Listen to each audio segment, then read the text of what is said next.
Xiddiga khadka dhexe ee Mesut Ozil ayaa laga reebay kooxda Arsenal ee ka qaybgalaysa tartanka Europa League ee xilli ciyaareedkan.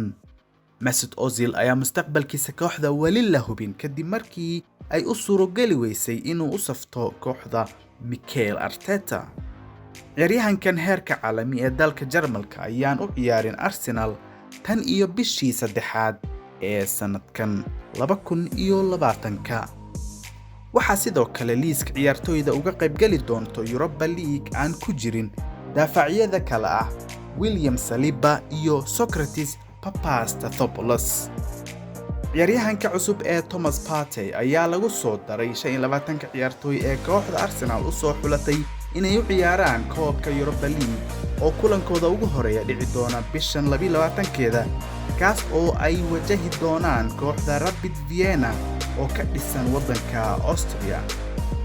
Arsenal ayaa waxa kale ay groupka ku wajahi doontaa kooxaha kale ah Dundalk iyo Molde oo ka kala dhisan Ireland iyo Norway.